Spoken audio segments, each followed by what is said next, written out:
antoko team ara-dalàna ny mahampanohitra ny antoko.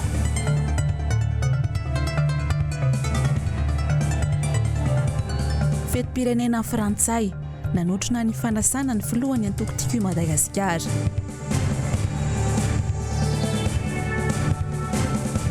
Atsantsa karazany 7 eto Madagasikara tandindomindozy.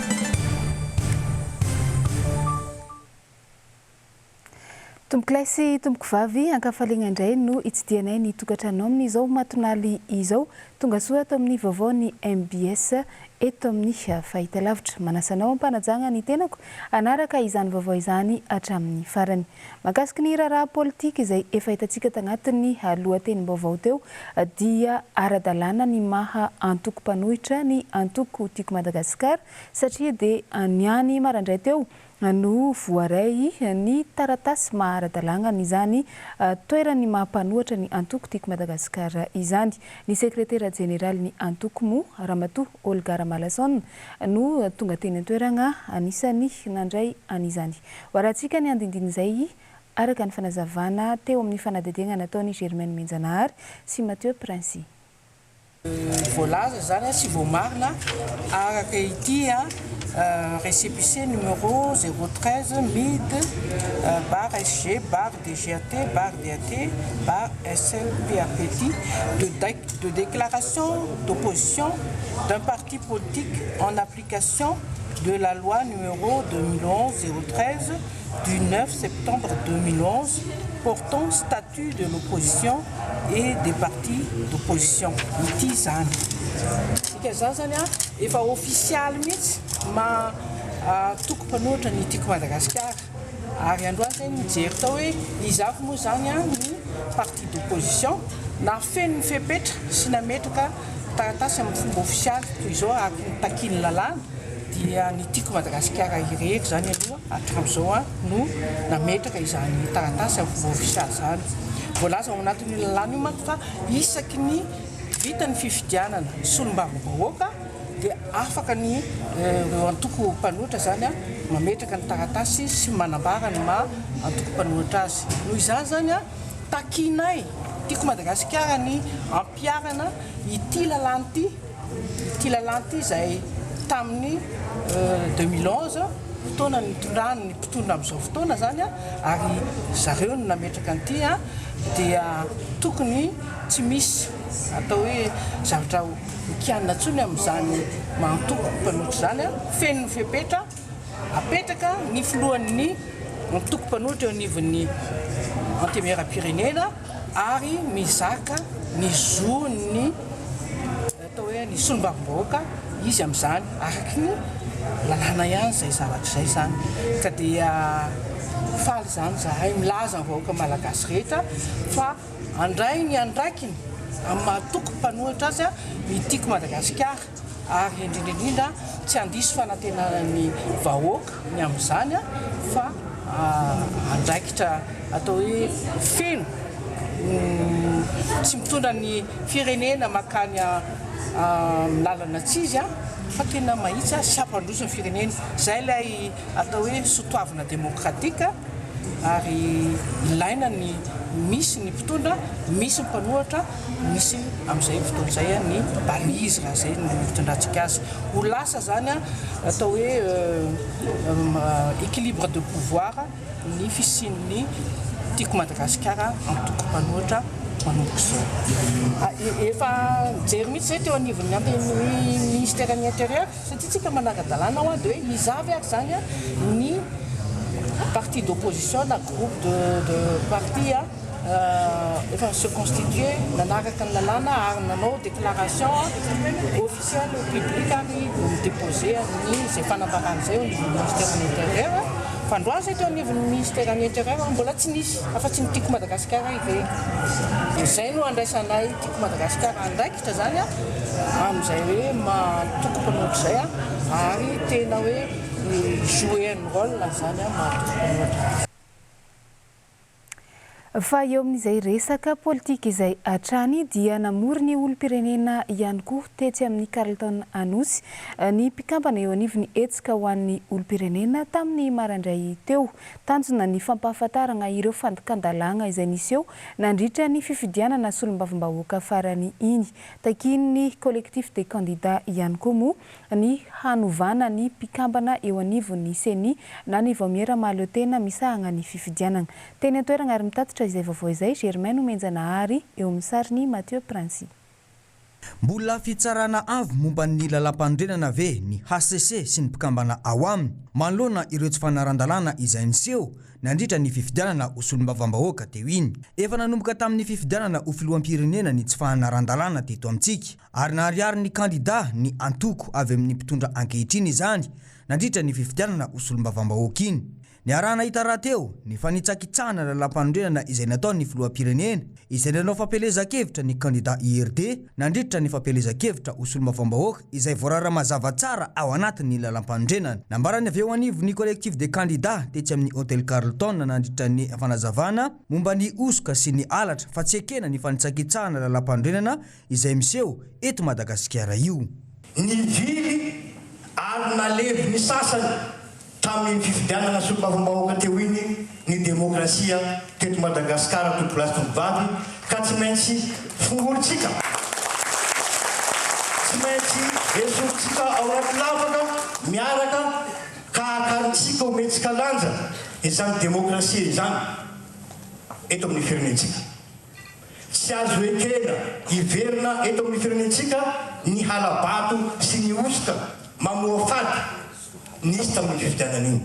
Tsy ny ray aman-dreny izay tokony hampianatra ny zanany ny fahamarinana no ny hampianatra ny zanany handika lalàna.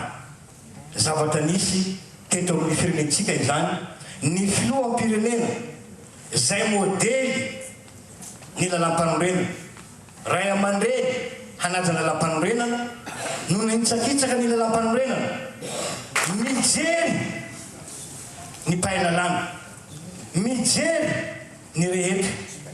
Fanombohana ihany izao famelabelara-kevitra izay nataon'ny hetsika ho an'ny olom-pirenena manohitra ny osoka sy ny alabato tamin'ny fifidianana izao. Mila ovaina ny rafitra sy ny mpikambana mamaritra ny seni indrindra fa ny HCC na ny fitsarana avy momba ny lalam-pandrenana raha tiana ny ampisy fifidianana madio ao anatin'ny fifidianana kominaly io raha ny fanazavan'izy ireo.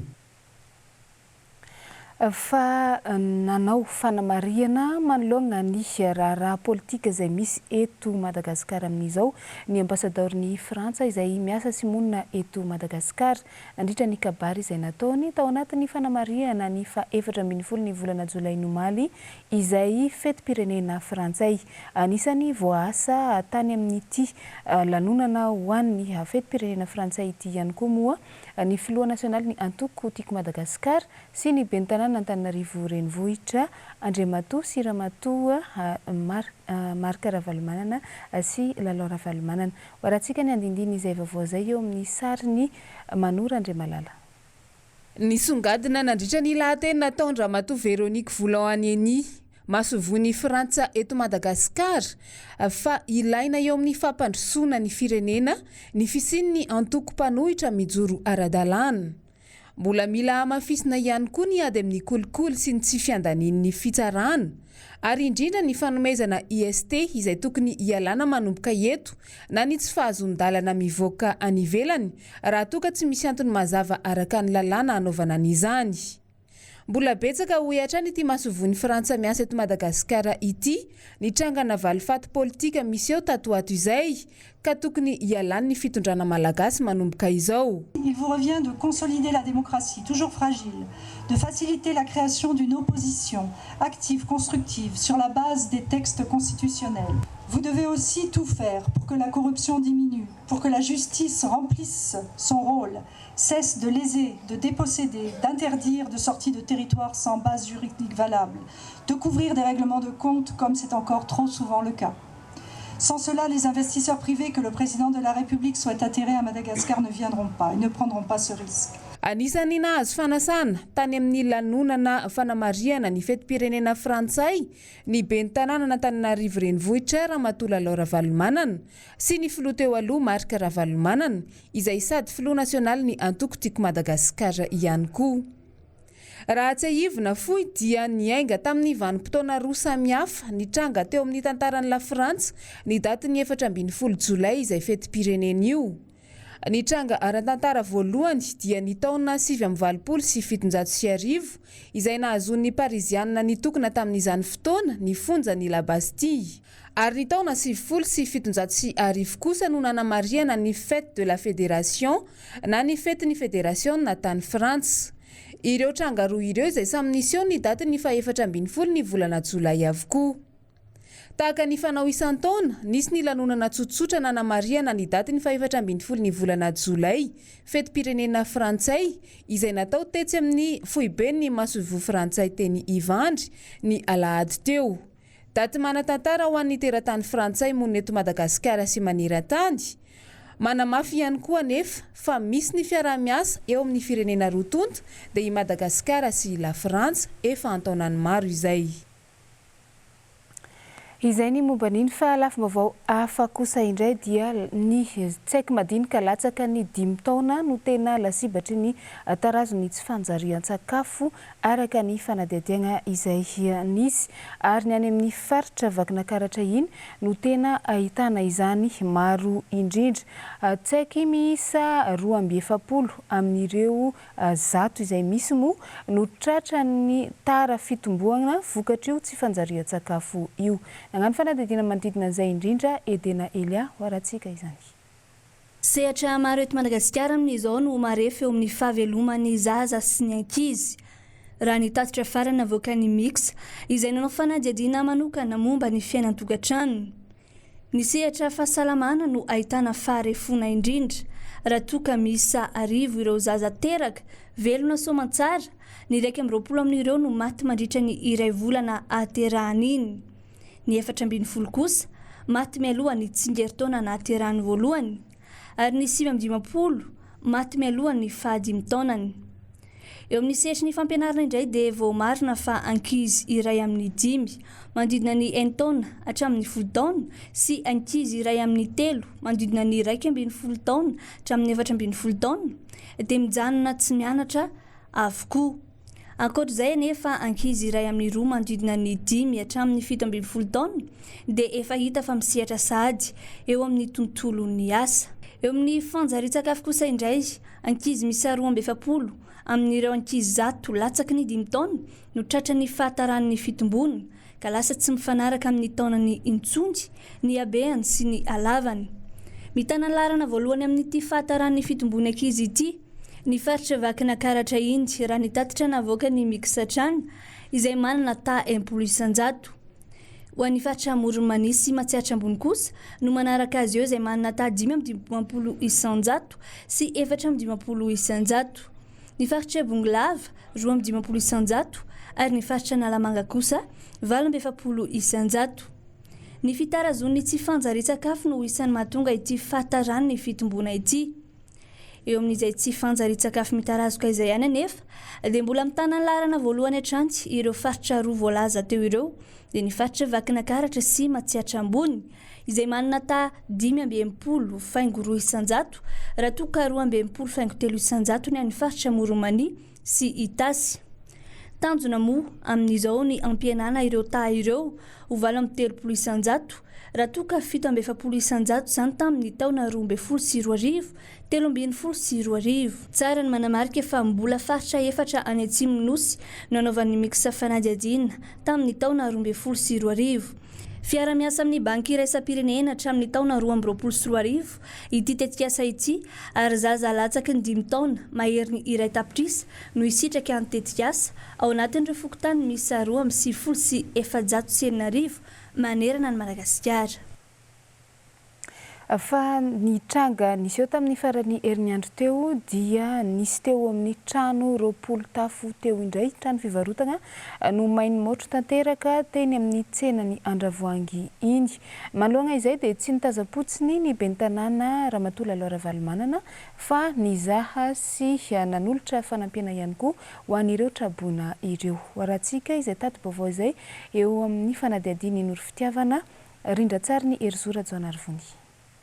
Trano roapolo tafo no maika lafirehitra ny Sabosy 17 Jolay lasa teo, tokony tamin'ny 9:30 minitra ariva teny amin'ny fokontany Andravoahangy tsena boriboritany fahatelo, commune Antananarivo renivohitra. Tao anatin'izany dia ponina misa 7:70 no tsy manankialofana izay ahitana mpianatra sy vehivavy bevoka. Tsy nijery fotsiny ny fahavoazana nazo ny ponina ny commune Antananarivo renivohitra fa avy hatrany dia naniraka ireo mpiara-miasa amin'ny ben'ny tanàna Laura Valomanana hijery akaiky ireo traboina sy hitondra fanampina ho azy ireo. Ka nilefitra voalohany ny ben'ny tanàna no nisolitena azy tamin'izany, izay notrony ny délégué ny boriboritany fahatelo ny taleny kabinetra ny commune Antananarivo renivohitra. Nisy ny fanomezana kojakoja an-dakozia ireo traboina mba hanamaivana fahasahiranana mahazo azy ireo. Teo ihany koa ny fitsinjovana ireo ankizy mpianatra izay misa 17 ka notolorana fitaovam-pianarana izy ireo. Ireo vehivavy bevoka misa 3 kosa dia isy ny mpitsabo ijery manokana azy ireo. Ankoatra izay, isy ny fanampin'ny commune Antananarivo renivohitra ireo traboina amin'ny fanomezana azy ireo fitaovana anaovana fanadiovana sy fidiovana ao an-toerana. Nanafatra mafy andreo traboina ny lefitra voalohany ben'ny tanàna mba ho mailo hatrany amin'ny resaka afo satria zavatra kely foana dia mety ampidi-doza. Fa vaovao ny tsy fandriam-pahalemana ihany koa nisy ny voaray avy eo anivo ny polisy pirenena izany. Tratehaky ny polisy avy eo amin'ny boriboritany fahadimy ilay tovolahy izay namaky fiangonana sady namaky trano teny amin'ny faritra Nosy-be iny. Tratra niaraka tamin'izany ihany koa moa ireo entana alatra marobe izay azony tamin'izany toy ny groupe électrogène sy ny solosaina. Ankoatra izay dia mpanendaka sy mpangaro-paosy eny amin'ny faritra Isotry sy 67 hektara iny ihany koa no tratehaka niaraka tamin'ny fitaovam-piadiana ampiasainy toy ny mesobe. Marina fa nahatratra teo amin'ny 3:70 teo ny fitarainana azon'ny avy anivon'ny polisy pirenena mikasika ny resaka fanendahana ary izay no antony nanaovana ny hetsika izay fisamborana an'ireo olon-dratsy ireo. Mbola mitohy hatrany moa ny fanadihadiana sy ny fanamborana n'izany olon-dratsy fanetribe ny firenena izany. Fa lafim-baovao hafa indray, mila entitra amin'ny fanaraha-maso an'ireo entana izay mivezivezy miditra eto Madagasikara ny tompon'andraiky mpanjakana Isa Tsokajiny hoy ny nambaran'ny tambazotra miaro ny zon'ny mpanjifa tamin'ny omaly. Misy manko ny fiombony ireny avalana retina izay mitranga ireny no ny fihinanana entana landaty araka ny fanazavana andesin'ny filoha nasionaly ny tambazotra miaro ny zon'ny mpanjifa. Hoarantsika ny fanadihadiana eo amin'ny sariny Manora Andriamalala. Manampitrotraka ny trangana tsy fahasalamana sy ny karazana aretina maro tsy fahita ny fihinanana sakafo efa lany daty sy ny sakafo tsy azo antoka. Tompon'andraikitra feno amin'ny fisian'ny valana aretina eto Madagasikara ihany koa ny ministera ny varotra sy ny fanjifana sy ny ao amin'ny faditseranana hoy ny nambaran'ny filoha nasionaly ny tambazotra mpiaro ny zon'ny mpanjifa. Valana aretina kotrotoko dia zavatra tsy tonga ho azy. Fa misy ny valana aretina tsy laviny izany. Fa misy kosa fihinanana zavatra lany daty eto Madagasikara. Zay andraikitry ny ministeran'ny commerce zay zavatra zay sy ny douane manome ny certificat de consommabilité an'ilay produit miditra eto Madagasikara zay vao tokony ho andeha an'le izy. Raha voan'ny valana aretina kotrotro le olona ohatra ka zavatra mbola tokony ho azo tranona fa mihinana vary lany daty izy, mihinana paty lany daty izy, mihinana biscuit lany daty izy, mihinana bonbon lany daty izy, mihinana fromage lany daty izy dia sarotra ny fitsaboana azy. Donc mazava be zany fa hoe misy andraikitra ifampizarana ao anatiny fa tsy resaka valana aretina fotsiny fa mifampidirana zavatra lany daty eto Madagasikara. Donc manandraikitra amin'izany ny fanjakana fohy be amin'ny politika nationale fiarovana ny mpanjifa zay nametrahana an'ilay lalàna hoe loi 2015-014 sur les garanties et la protection des consommateurs. Betsaka ireo mpandraharaha eto Madagasikara no manafatra entana avy any ivelany ary manaparitaka izany eran'ny bazary eto an-toerana. Saika teratany vahiny no maro amin'ireo mpanafatra entana ireo izay mivarotra ambongadiny mamatsy ny tsena madinika. Ho an'ireo mpanjara mijery ny daty voafetra izay misoratra eo amin'ny fonosana izy ireo rehefa mangala entana any am-pamongady izay no amafisiny fa tsy mahafantatra na efa novana na tsy ireny daty voasoratra amin'ny fonosan'ny entana avidiny ireny. Tsy mahafantatra fa zay mijery daty fotsiny biletiny mibatana zay tsy mahafantatra hoe baina sa tsy baina fa efa tsy lany batondro zao izy tsy mahafantatra tsy lany. Nenay zay tsy mahoatra anazy tsy makabetsaka fa makatsikely ohatra hoe makadimy paquet de lafo de maka de lafo de maka tsy makamakafe stop de tonga de fody efa amin'ny 20 taona vahoatako teto mbola tsy misy olona mitondra polisy teto na mitondra hoe mpanao fanjakana hoe lany daty na nakara fa ty foana mivarotra nataoko 20 taona zao mivahoatako teto mbola tsy misy problème mihitsy mamavivarotra nateto. Tamin'ny fahavalon'ny volana Jolay teo no nahatratrarana entana lany daty farany raha tsy ahivina saika haparitaka tao amin'ny faritra Vakinankaratra iny.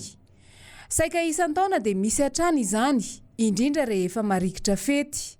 Tsara ny manamarika fa miteraka hatrany amin'ny aretina homamiadana ny fihinanana sakafo efa lany daty. Fa eo amin'ny lafiny tontolo iainana dia nomariana tamin'ny omaly fa 14 ny volana Jolay ihany koa ny andro maneran-tany ho fiarovana ny fitrandrahana ny hazandrano requin ny antsantsa izany. Ary raha ny zava-misy araka ny fanadediana dia antsantsa na ankio karazany 7 no atahorana ho lany tamingana eto Madagasikara ankehitriny. Tanindondoza izy ireo araka izany no ny fitrandrahana gaboraraka anireto hazandrano ireto. Misy moa ny fiombonam-be iraisam-pirenena miaro ny tontolo iainana izay nanamarika sy naneho an'izany vaovao izany tamin'ny farany herinandro teo nandritra ny fanamariana ny andro eran-tany ho an'ny fiarovana n'ity hazandrano raiky ity. Horantsika ny fanadediana tateriny Edena Elia. Karazana tsantsa manodidina ny 20 isa no hita eto Madagasikara. Efa tandindomindoza ny 70 amin'ireo raha nitatitra navoaka ny fiombonam-be iraisam-pirenena miaro ny tontolo iainana. Isan'ireo atahorana ho lany tamingana ny atsantsa leopard, ny marteau sy ny atsantsa misy tendrony fotsy. Mirongatra izy etsy ny fitrandrahana gaboraraka ity hazandrano ity ary misy fetraikany amin'ny fiovaovan'ny toetrandro ihany koa izany. Raha eo ny sehatry ny toe-karena nefa dia ahitana lalam-barotra ary azona loharaha mbola tsara ho an'ireo tantsaha sy ny sehatry ny indostria ity jono atsantsa ity. Ny henany sy ny vombony ary indrindra ny menaka azo avy aminy no isan'ny be mpitady indrindra any ivelany. Tamin'ny 2 taona lasa nahatratra 14 taona ny vombona atsantsa naondrana tany ivelany araka ny tatitra navoaka ny fiombonam-be iraisam-pirenena miaro ny tontolo iainana hatrany. Manodidina ny $250 na any amin'ny 7.4 ariary ny reklao amin'ny vombony io.